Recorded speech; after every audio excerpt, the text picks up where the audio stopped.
I'll bet you didn't know it's Christmas time. Christmas in July. This is the Public Square. I'm Wayne Shepherd here with Dave Zanotti and Alan C. Duncan and Rob Walgate. And Dave, I'm just sorry I didn't get you a present. I apologize. Sorry to interrupt your busy work schedule there at the North Pole, Wayne. But yeah, just Wayne being here is present enough for us. It's present enough. Yes, we try every year to give people a heads up on what's coming for Christmas in America this year. And again, we have so many new listeners this year, so maybe we should start by explaining what is Christmas in America. Mm-hmm. Now, we've got Alan and Rob and you and me here, and it's fun to talk about in July. It's a whole lot of work when it gets to November.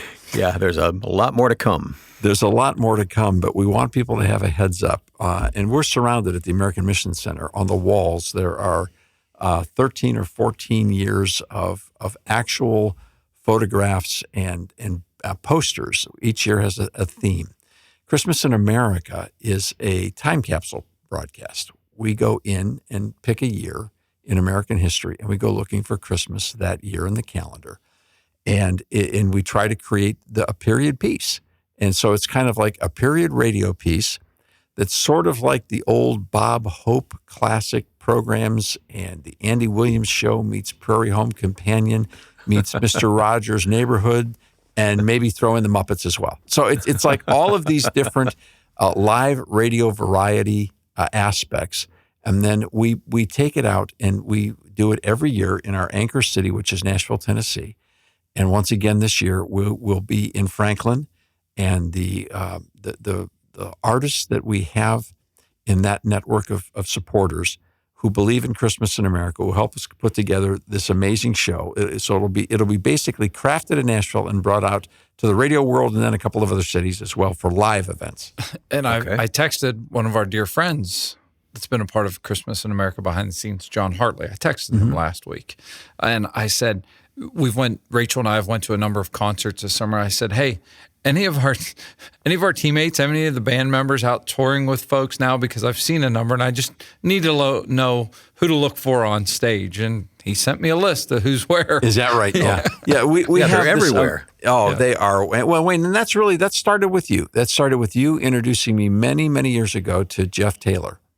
Yeah, and Jeff knows everybody. I know Jeff, and Jeff knows everybody. So it's just amazing, and the quality of the artists.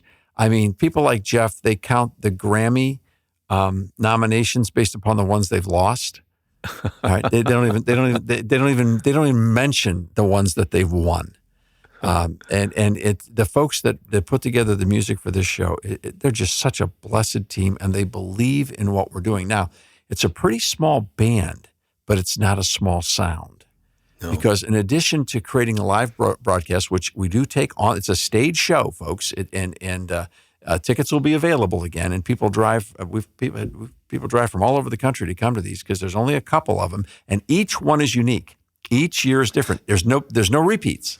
There isn't. You try to explain to people what Christmas in America is or what it's about, and it can be hard to put into words when you're sitting with someone and trying to explain to them because they've never seen anything like it. Yeah, well, I've been at it for 4 minutes. I'm still struggling. Yeah, well, they always come up afterwards and be like, "Well, you didn't tell me this was going to happen." I said, "Well, I tried. You really couldn't.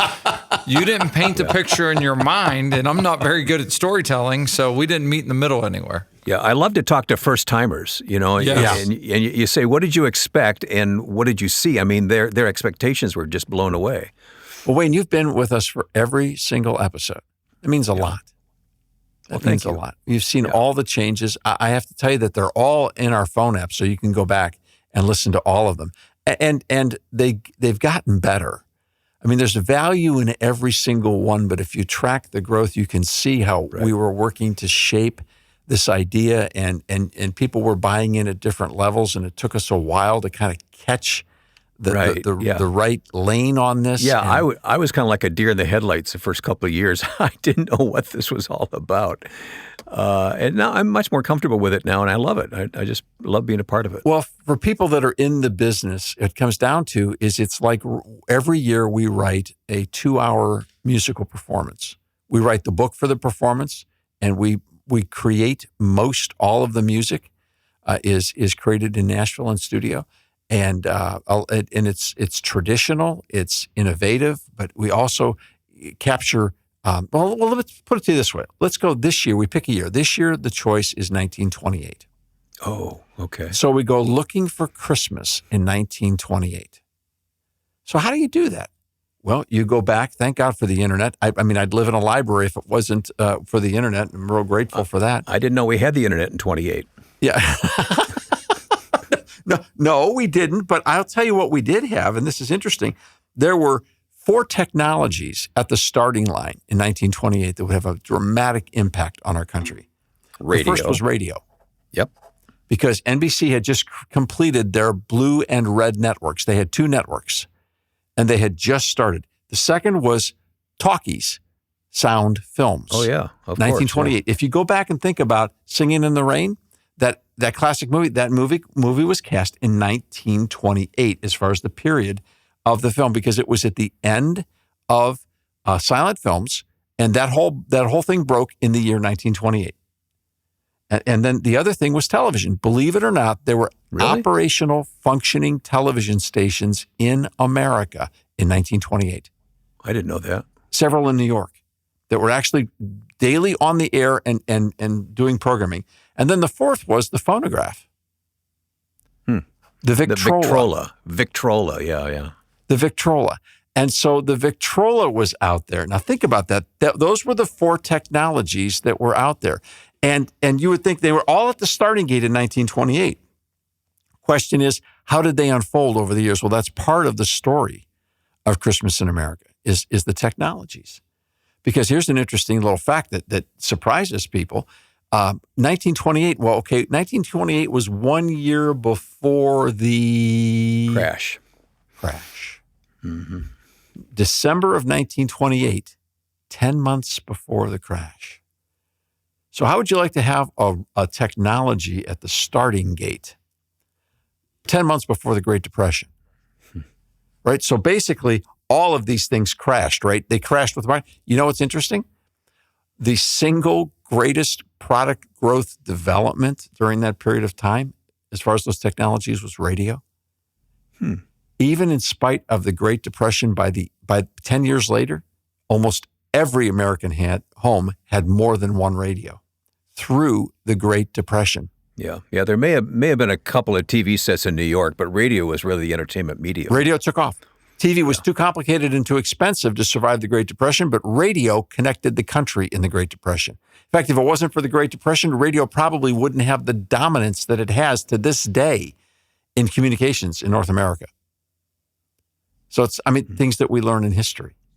Well, then we also go ahead and we select the music of the era, and that is always so much fun. So we go to these award-winning, they've won everything. These are like the goats of Nashville in the Music City, and we ask them to help us create this musical repertoire for 1928. So we go out, and as we write the book for the show, we pick the songs, and then we sit down with the artists and the composers and the arrangers and the narrators, and we say, okay, how are we going to make this music work? How do we bring it back to life? Well, that is a thrill. That is so much fun, especially when working with people like Jeff Taylor and others, because all of their creative juices start flowing. So, so there's music from 1928 that I think will be a lot of fun. One of the hottest artists in America in 1928, Louis Armstrong. Oh. Yep. Louis Armstrong was huge in film. He was huge in concert. It was fantastic. So we got to have Louis Armstrong in this. Now, on the other side, one of the hottest artists was the Carter family. Oh. The song Keep on the Sunny Side.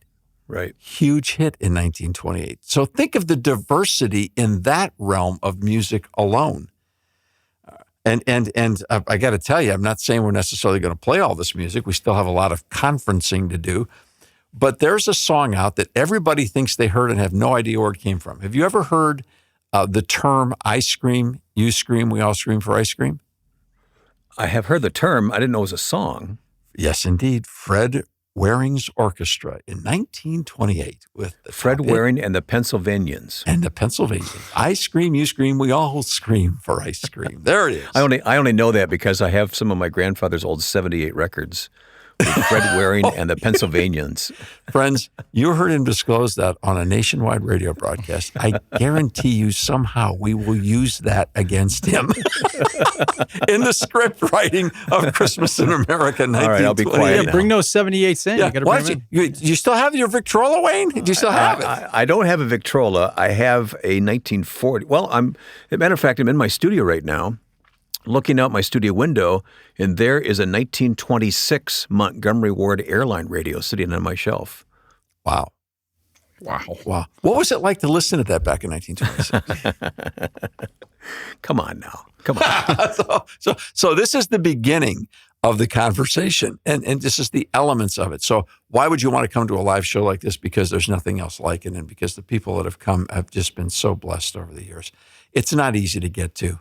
And the tickets are limited. We do not play to crowds of thousands. Our goal is to have a live radio audience every year. And so we usually cut that number off around 500 or 600 people because it's like the perfect sound. And it balances out so well on the size of the halls that we play in. And so it's a very special thing. It's worth it. I've never had anyone say, gee, I'd like my money back. No, I mean, I've never had anyone say, I drove too far, this wasn't worth it. Most everybody walks out feeling that it was transformational. Yeah, and they're all really, smiling too. Really helped them, yeah. So you can find it all online to back up to see and hear a little bit more, but there's a little more we should probably talk about. Yeah, we will. There's so much more to Christmas in America, and we'll talk about it coming up here on the Public Square today. We thought we'd just have a little fun to have Christmas in July here today, so thanks for sticking with us.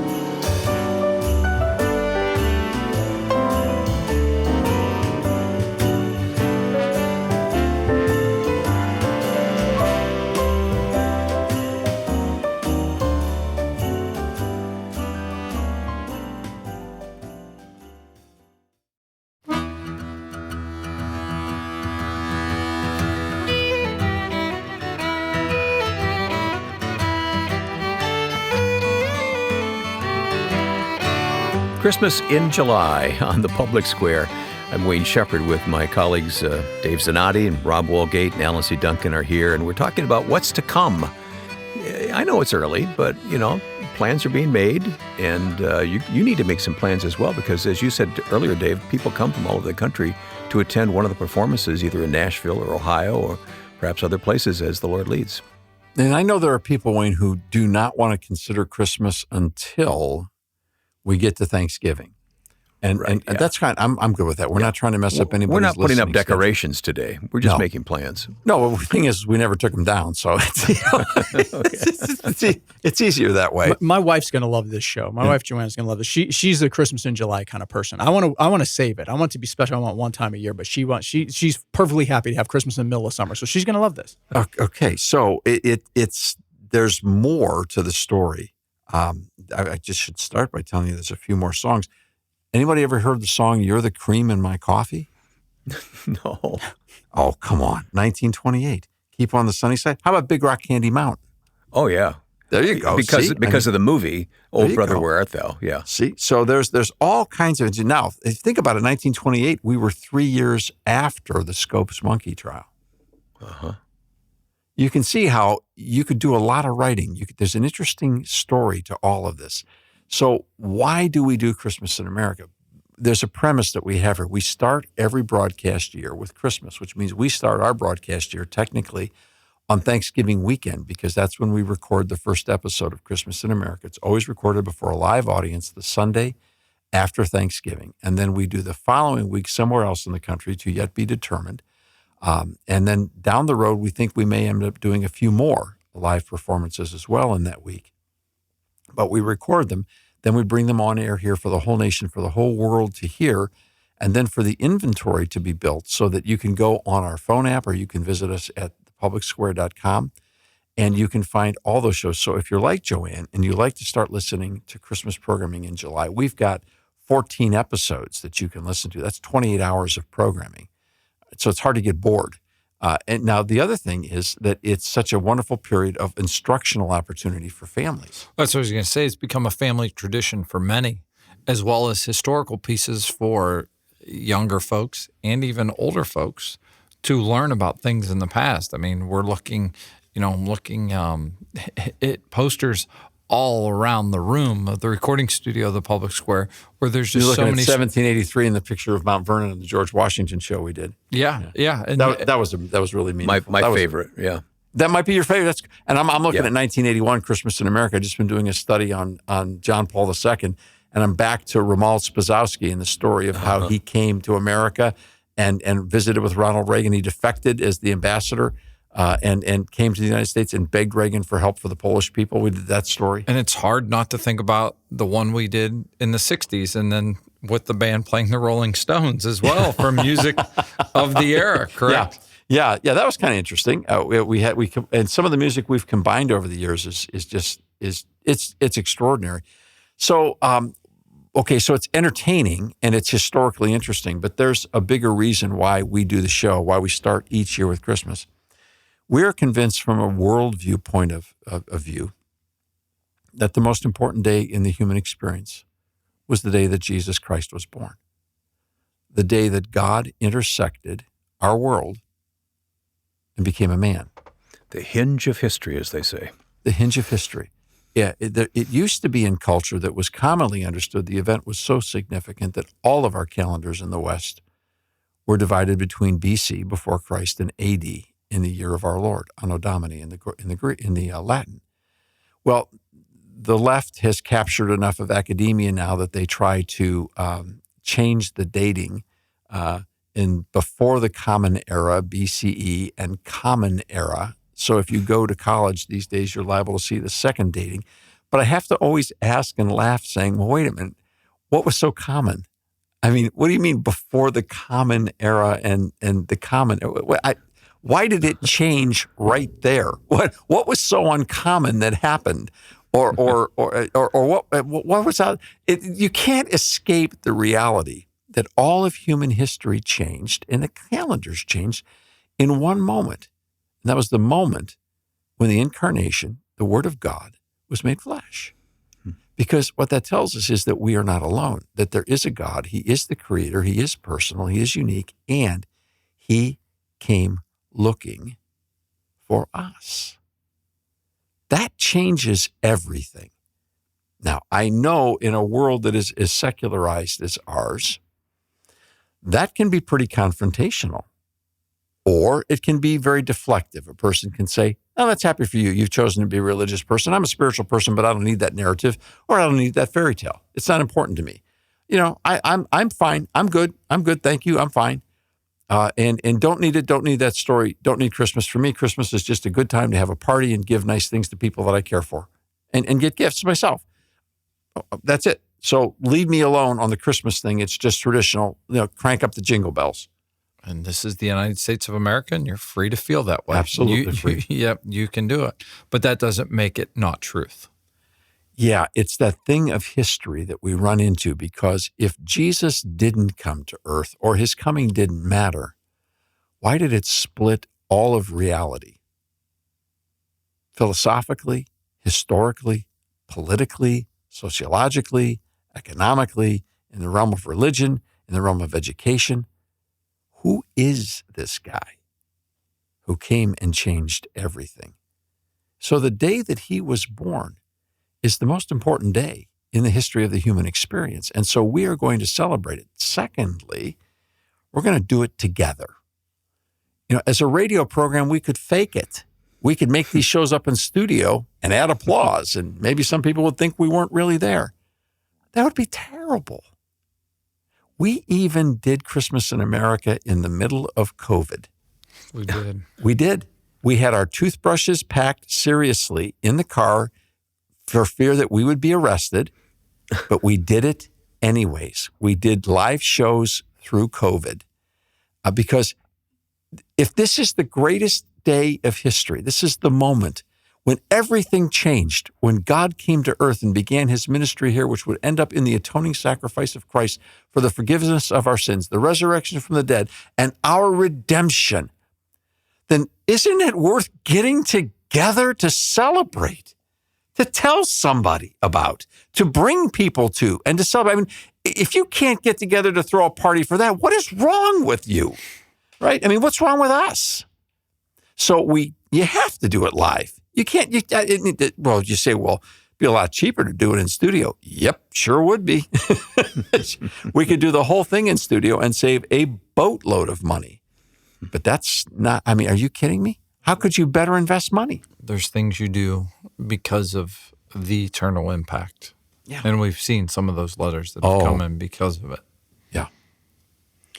Well, and not only do we do it live before an actual audience, we've also gone on location to film videos to then bring back and show the live audience. You know, we went to Mount Vernon and we looked at George Washington's home and filmed the Potomac and filmed his front porch, and just to bring it and show people this in the room. So when the door opened on the video and we talked about Washington coming home for Christmas, we were there. That was the actual door. Right? We were there, and we were there, and it was really hot that July day we were there. It was like 104 degrees, and that was at like 4:00 in the morning. It was really hot that day, and remarkably, I did not get thrown out of Mount Vernon. We were there on a private tour from 4 a.m. to film till 9 o'clock that day. We had 5 hours to film with curators with us the whole time. Dr. Allen was there, so he's keeping you on your best behavior. Yeah, Dr. Allen saved me a couple of times. It was really important. I couldn't save Dave. Because we got thrown out of the Reagan Library. So Sorry, we got thrown out of there too. Speaking of which, we did get thrown out of the Reagan Library. That's wow. But no, they even gave you the keys to the place when we were at Mount Vernon. So at which point in time, I promptly they handed me the keys to the front door, and I very promptly handed them right back. I said, my job here is to keep my hands in my pockets and not touch anything for the next 5 hours. And then we got into an interview session we did with Dr. Allen for quite a bit more. But while I was actually on the property, behind all the ropes, we were given the most exclusive tour you could and filming. I didn't want to touch a thing. I had my shoes off most of the time, so I didn't want to. I didn't want to touch anything. Well, and this is why I push for on-location videos to be brought into Christmas in America. That's why I'm going to keep pushing every year. I want to do Christmas in America year 0. We talk about history splitting. I'm going to do year 0 and film it in the Holy Land and bring that and show people. That's my big confession. That's what I'm pushing for and rooting for. One day. Notice he just told the world this. This has never left this studio, and now the whole world knows about it. It's a dream. That's all I'm saying. And now if he doesn't get to do it, it's your fault, Dave. Well, the only thing we need now is time and money to get that to happen. So those are easy. Yes. All right? Yes. All right. Those are easy. So there's more to come, Wayne, on 1928. I've got a few more tricks up my sleeve here to talk about this. Okay. And I got some questions for you, too. Like, where in the world do these concepts come from that you write into the script? I want to know a bit more about the process that you go through. You're listening to The Public Square, Christmas in July today. And let me recommend that you go back into the archive. If we've whetted your appetite for some good Christmas programs, why don't you go back in the archive and look at Christmas in America, all these other 14 episodes that are available in the archive. ThePublicSquare.com. Use the smartphone app as well, The Public Square. As a matter of fact, there's an even more direct address I can give you if you want to go back and listen to the Christmas in America programs in the archive. It's ThePublicSquare.com/CIA.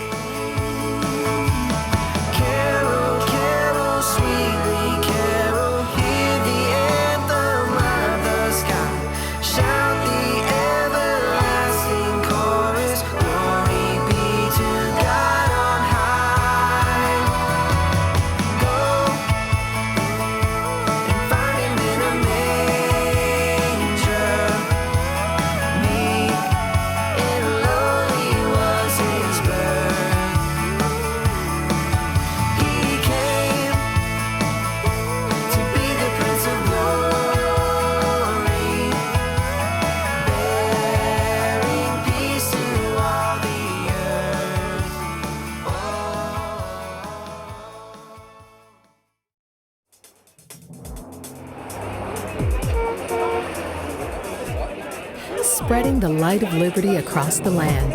Now back to the Public Square.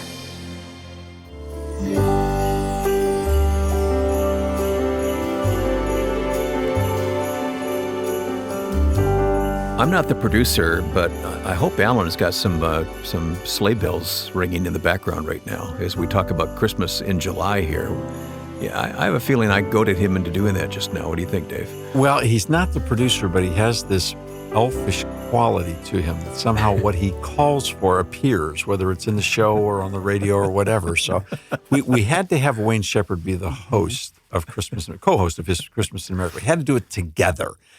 You'd be amazed. And I understand, Wayne, this year you're going to be able to dance. Right. I have a new knee, so there you go. I'm healed.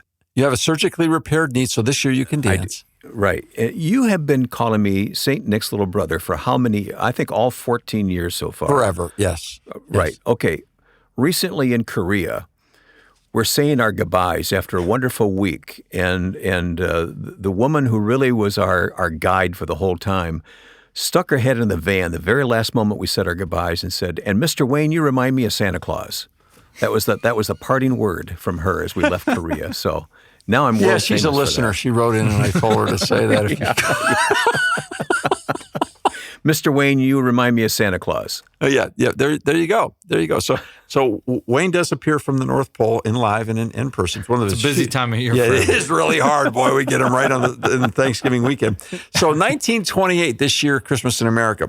Who was a kid back in 1928? A kid.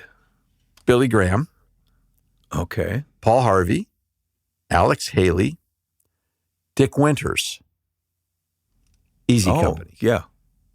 Sam Walton, Donna Reed, Otto Graham, Sugar Ray Robinson, Carol Votia. Wow.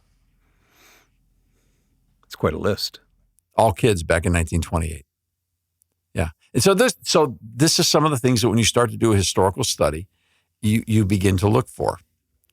Now, you had a question, Wayne. Yeah, you come up with these wonderful scripts for Christmas in America, and you weave in all of these facts of history. And I learned through every episode that we've done, I've learned so many good things. But then you weave in the spiritual and the incarnation of Christ. And where does that come from? How do you do that? And how long does it take you to do that? Well, it takes a whole year. I mean, I started on 1928 while we were finishing this last year's broadcast. Okay. So it takes a whole year. And we are blessed to have a lot of people praying for us. So I would suggest that it's their prayers that give us inspiration. And I ask some of our staff, obviously, for help here. And so it's not a singular effort at all. There's so many people. I mean, Ellen does so much for the program. Anna does so much for the program in regards to graphic design and slides and pieces and parts. So it becomes eventually a team effort. But I take it on myself to do the original research, though it's kind of interesting. Everyone is now so familiar with the methodologies that we're using that the team here can do these as well. They're really good at this. This year's idea came from one of the kids of one of our staff members. I mean, is she a teenager now? No, she's 11. Okay, almost a teenager. And she came up to us at the end of last year's show, and she said, how about we do 1928? We said, why is that? She said, that was the year Mickey Mouse was born. Now, I stopped right in my tracks because when a kid comes up and asks me something, I pay attention. Because when you're talking about kids and Christmas and children and that whole thing, I mean, the Lord's real close to these young people. So I want to pay close attention when they're talking to me. So I thought, okay, let's start with that as a premise and see where it goes. So you start in historical research. Now, I've been blessed to be able to be in school from the time I was like as early as I can remember, and I've never really gotten out. I've been in master's class coursework with people in either teaching or learning my whole life. I mean, it's just been forever. And so I'm familiar with the historical processes of study. In addition to that, we've had friendships with some of the best people you could imagine. Mike Hill and David McCullough. I mean, we've sat with them. We've talked with them. We've had amazing interviews with them. We've studied their methodologies. William B. Allen. Yeah. I mean, Dr. Allen helped me write the book on George Washington, and because he wrote the book before that book, the 700-pager that's for sale at Mount Vernon. I mean, we have been mentored and encouraged and counseled by people who are remarkably prolific writers. So we've borrowed all we can from really bright people.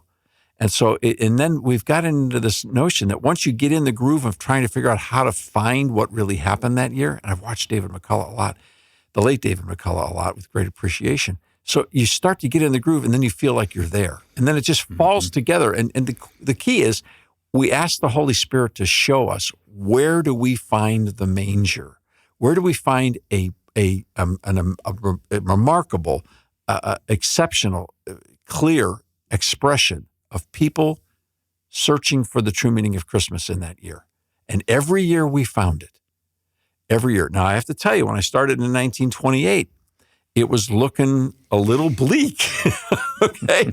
It was looking a little bleak, and I'm not going to tell you how it turned out.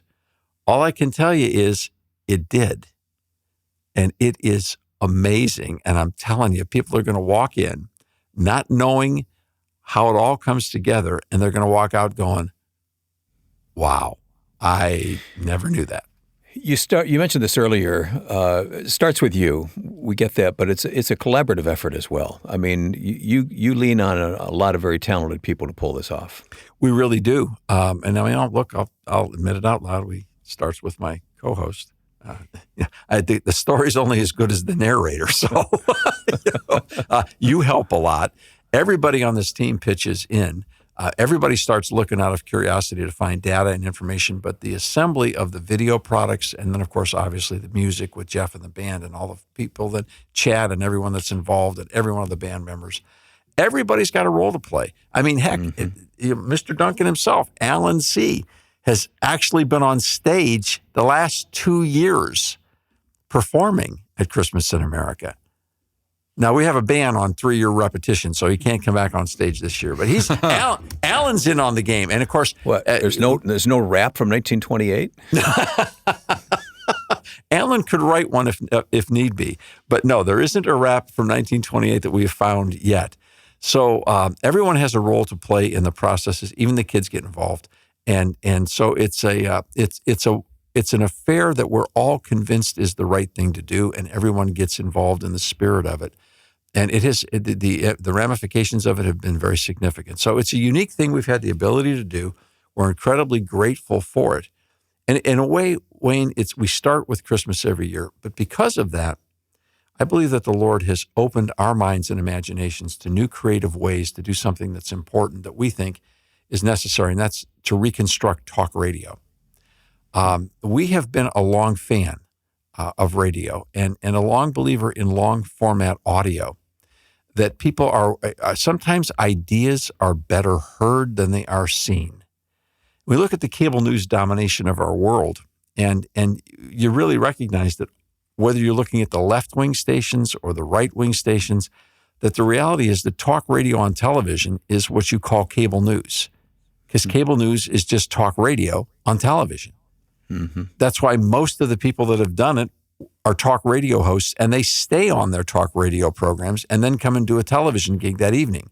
So it's kind of the same thing with pictures added. Well, I don't know about you, but to a certain degree, that gets boring to me. In fact, I think it gets boring to them as well, because television is an incredibly important visual medium. You tell your story on TV with pictures, not with words. But on radio, you've got words. And so we're in the theater of the mind. We're in the realm of the imagination. And the scripture talks about faith comes by hearing, and hearing by the word of God. There's a concept that the word of God is best heard, spoken. Now, you can read it and be inspired as well, but there's a power in preaching. There's a power in reading the word of God out loud. There's a power in truth communication and in the communication of ideas. So we are very, very committed to the audio format here at the Public Square, and to re-inspiring that format and reinvigorate it, even reinventing some of those formats. And Christmas in America is just one example. We've got more we can talk about in a minute, but we're looking at that you're reinventing something. It sounds brand new, but really it's very, very old. We're almost going back to the beginning of radio in 1928, and so we fit right in. Well, Can't wait. I wish it were Christmas time right now so we could get on with Christmas in America. But we've got to wait a few months, but that's okay. It gives you time to make plans to be a part of it with us as part of the audience. So we'll have more of those details coming up. Right now, let's take a break. You're listening to The Public Square. If you missed anything today, go online to listen to the whole show at thepublicsquare.com. We will be right back for more on The Public Square.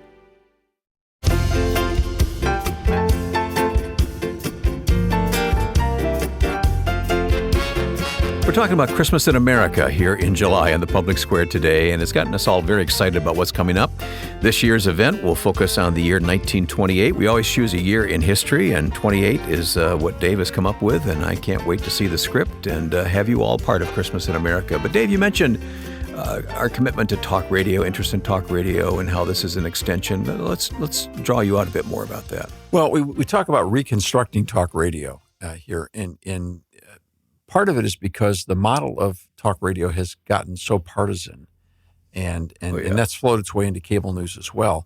And everyone seems to be wearing a jersey. You know, it's a red jersey, a blue jersey, and there's so many formulas now inside talk radio of inventing clever names and putting people in boxes and riling up the audience and so much of that stuff. And that's not where we're coming from.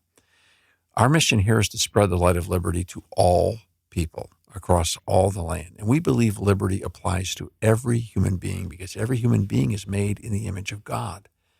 I mean, humanity is so important that God put it on himself and came to earth.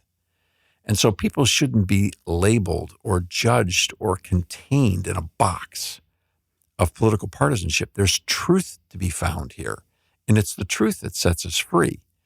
I'm not suggesting that political parties and partisan politic debates are fully eliminated. No, we're always going to have that stuff, but there's got to be more. And so in our outreach for radio at every venue, we are trying to bring back the spirit of humanity, if you will. The idea that we need to have respect above and beyond everything else. And we stumble and we fail and we put out stuff later. We go, I shouldn't have said it that way or correct it. But we judge each other. I mean, you'll notice that there's no Dave Zanotti show associated with the American Policy Roundtable. Never going to be. We're not into personality cult radio. We don't do it. I mean, Wayne, your show, you have a beautiful program that we consider a part of our family. It's not called the Wayne Shepherd Show. It's called First Person with Wayne Shepherd. And you interview important people, and they do most all the talking, right, every week. Yeah, well, that's the meaning of first person. You're going to hear from the guest more than the host. And so that's a different thing and stuff. It's not about your opinion. It's about what we can learn from the people that you bring. And it's been incredible. That's a beautiful program, by the way. And you guys, Alan, Rob, you do a program called The Pine, where you take a look at the world of faith and how it influences the world of sports and athletics, right? Well, and even the name The Pine is tongue-in-cheek. You're riding the pine. You're sitting the bench when you're riding the pine. So it's kind of a humorous. We're not playing anymore, so we're on the sidelines here. You've had some amazing stories about human life and people's growth and development and the challenges that we face and how faith intersects in that realm of life as well. NBA basketball people, Major League Baseball people, PGA golf. I mean, it's been remarkable. Pretty soon, I hope some good wiffle ball stories. Right? Oh, Rob, yes, we still need to do that.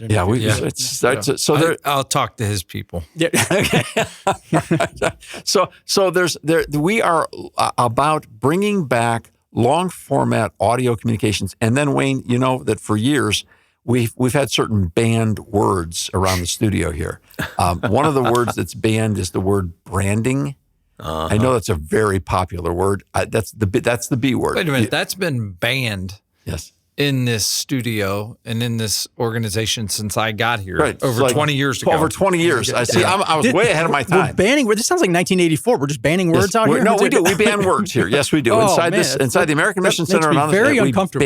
We ban the word. When I started here over 20 years ago, I got a list of required reading books, required watching television and movies, and banned words. So yeah. words you do not say. We try to avoid the word scalable. All right. We are not interested in the word. How do you monetize that? And there's all kinds of. There things. used to be a word that was banned. What was Give it to me. Let's hear it. You tell the story. I was setting it all up. Go ahead, Rob. We have time. Go ahead, Rob. Well, there was a word that we did not say. We referred to and described it. That word being, Alan, I'll let you say it, because if we get an FEC violation, that'll be on you. You're the executive. Would this be podcast? Podcast. I really wanted to pop the P out of it. Podcast. So, yes, we were avoiding the word podcasting. Actually, I was dictatorially insisting upon the word being purged from our dialect and dialogue, because it seemed to me like all you needed was a laptop computer and a $99 set of equipment, and you could put your opinion out to the world. Now, God bless free speech. Hallelujah. And thank you for all of the wonderful designers that have given us laptop computers that were able to do that. That's fantastic, wonderful. And a whole lot of people are making a whole lot of money from all those opinions out there. But we're a radio broadcast. We are a program-driven. We spend a tremendous amount of time, energy, and effort to create programs in the theater of the mind. And I didn't want us to be out there in the zone with everybody that was just had an opinion. I wanted it to be, so we stayed out of podcasting for a long time. I got to where I could say PCast, and then now I've actually got the whole word out.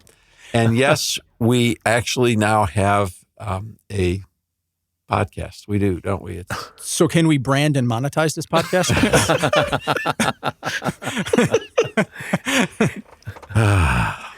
So the podcast is called 1850 Main Street, and it's a new product, and it's something that we've put on the air with our friend and co-host in radio in Nashville, Tennessee, Michael Del Giorno.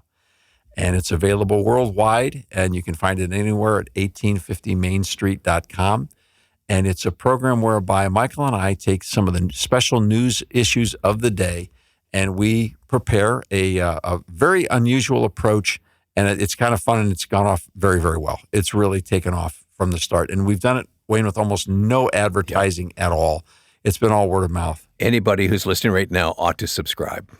1850 Main Street. And it's a free subscription. And no, we don't gather your data there just like everything else. And no, we're not going to, we don't take your data. I mean, you advertise, you get to wherever you can find podcasts. It's everywhere. It's Spotify, it's iTunes, it's iHeartRadio, and it's everywhere. YouTube even, I believe as well. You can get it on, and you can find it at 1850mainstreet.com. So why? Because people are tremendously interested in hearing what's going on. Yeah. All right. Getting back to Christmas in America, and I asked this with some fear and trepidation, does the program pay for itself? How do we pay for Christmas in America? I'm not asking if we can monetize it. The answer is no. The program doesn't come close to paying for itself. It is paid for by people who in advance underwrite it and say, it means so much to us, to our family, and we've seen so many lives deeply touched by this truth proposition that God came to earth. It set so many people on the path of seeking. It set so many people on the path toward redemption. We have seen families reunited. We have seen people come to first faith. We have seen people walk out in so much better shape when they walked in. I hesitate to even say some of the things that we've seen that we didn't script or plan for or program. The testimonies are overwhelming. It has to be Christmas. It has to be real from all that we've seen with our eyes alone. But no, we charge a ticket price so that a family of 5 can come for no more than $100. So what's that going to get you? That's not even going to pay for the rooms that we're in. And we hope that people were underwritten. And so far, every year, by the grace of God, and the prices have gone up every year, a single show these days costs at least $75,000 to produce. So we've got a $150,000 budget for Christmas in America.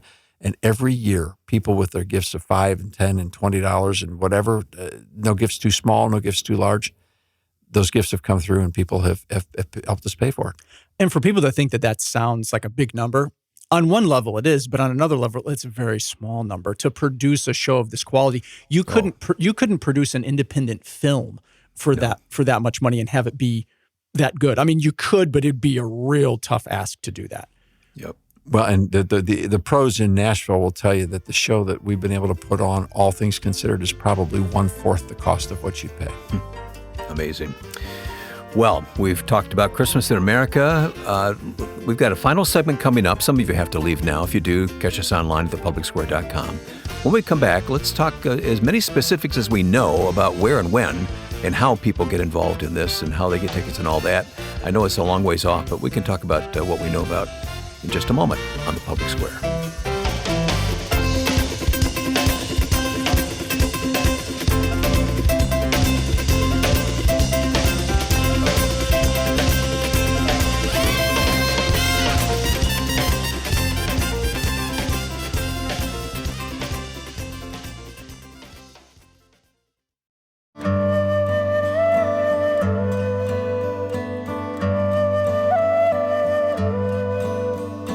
So Christmas in America is a ticketed event that takes place in the Nashville, Tennessee area. Franklin, Tennessee is the locale, the weekend after Thanksgiving. David, do I have all those details correct? That's right. It's the Sunday of Thanksgiving weekend. Right. We kind of want to be the first show that you start with in the year, whether you hear it or whether you're there live. So that's the Sunday of Thanksgiving. So all of these wonderful artists we're talking about, not only do they come for very reasonable costs, but they're willing to work that weekend with us. Very important, sure. And that tells you how committed they are. And every year when they get the call, they're so glad.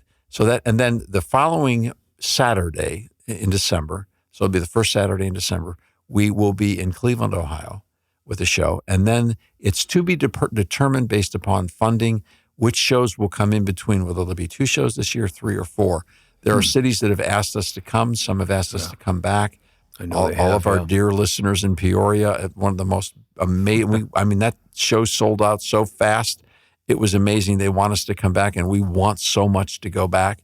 And there's people that are lined up asking us to come to Orlando and other cities around the country as well. And our team is happy to do it. They would take the show out on the road for a year.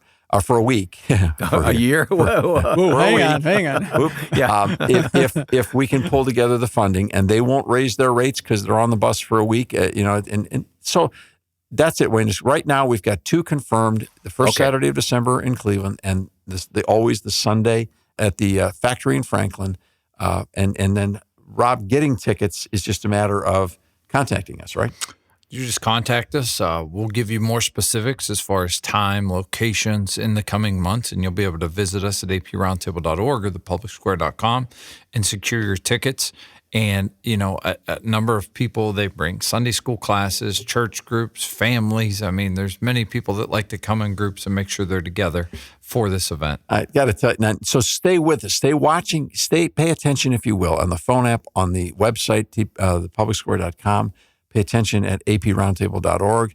Pay attention at 1850mainstreet.com. You'll get the notice when it comes out. And last year, the tickets, especially for the Cleveland show, we were sold out. We couldn't fit any more people in there if we wanted to. Well, and if you want, if there is kind of a way to cut the line, so to speak, if you're on our monthly update list, the folks that are on the monthly update list find out the final details as soon as anybody else. They're usually first, just ahead of everybody else, because we're not trying to pick favorites.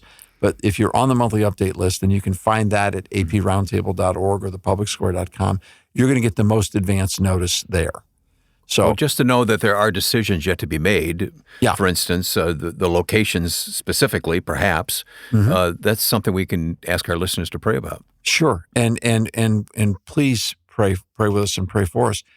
So I hope we've helped to bring an understanding as to why the things that we feel called to do here in reconstructing talk radio, to move to the realm of the theater of the mind, to restore the concept of long format audio communication with people, to enable a family to sit around the Christmas tree and listen to something that is inspiring, educational, truth-telling, and it's transformational, that this is a valuable experience.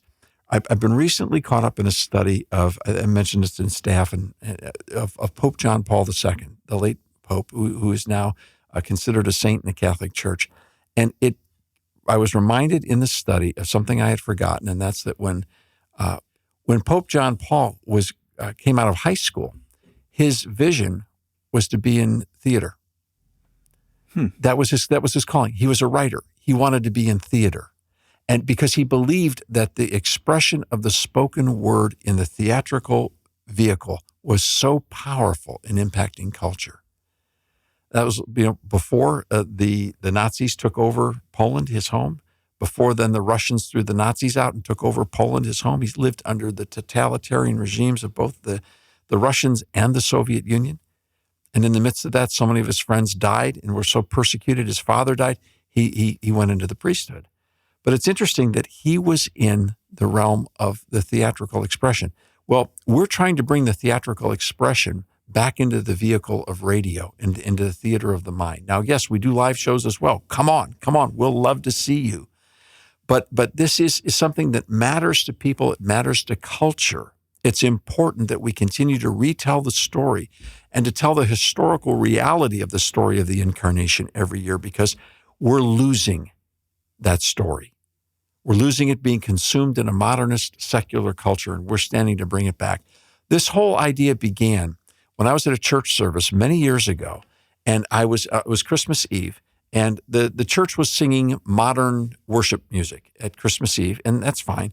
And I noticed how few people were singing because a lot of guests and a lot of visitors, they didn't know the words. Well, then they went and moved to the next song, which was Silent Night. And you would have thought somebody turned the volume on and turned it up full blast, because every person sitting there was singing out loud. Men, women, young, old, they all knew the words. They were all singing.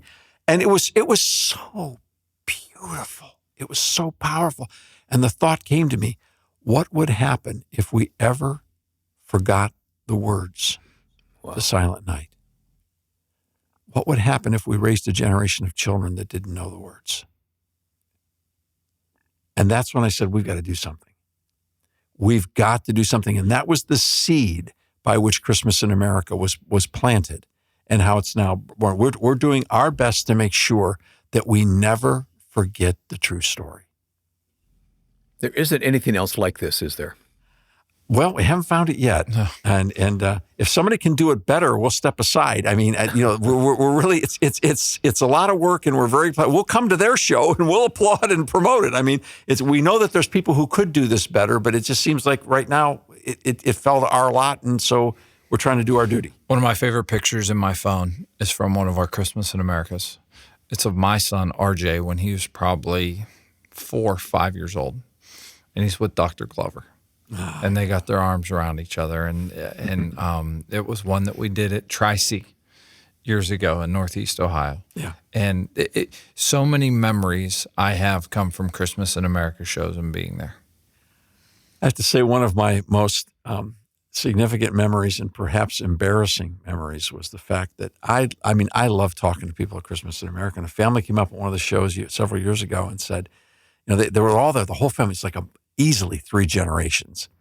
And the oldest member of the family was a beautiful woman, and she had the most lovely white hair. And it reminded me of my grandmother's hair. And it was just beautiful. My grandmother had beautiful white hair. And I said to her, you have the loveliest smile and the most beautiful hair. And she introduced herself, and we talked and so on and so forth. And somehow she said to me, told me how old she was, and that and her kids said, we're going to get her back here again for next year. And, my mom's, she loves these shows. She's a dancer. She's always loved to dance. And I said, well, you come back next year. Maybe we'll get the chance to dance together. Well, the age that she gave me was pretty high up there.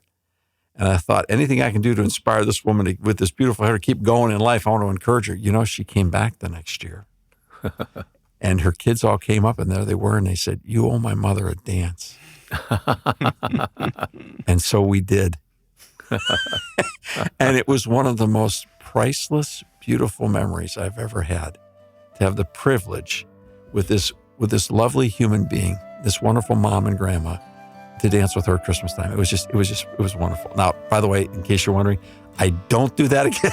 I don't think I'd ever have the courage to do that twice. That's a one and done. And I don't think any size contribution will change my mind. But this is a listener-supported project, and we appreciate every single dime and prayer that you give to help us. Yep. So keep watching the website for details, and if you get that monthly update, you'll get the news there as well. If you don't get the monthly update, why not? You can get it easily just by asking for it. It'll come in the mail, and you can do that by contacting us at the Public Square. Hey, thanks for listening. We're looking forward to Christmas in America. Can't wait to see you there.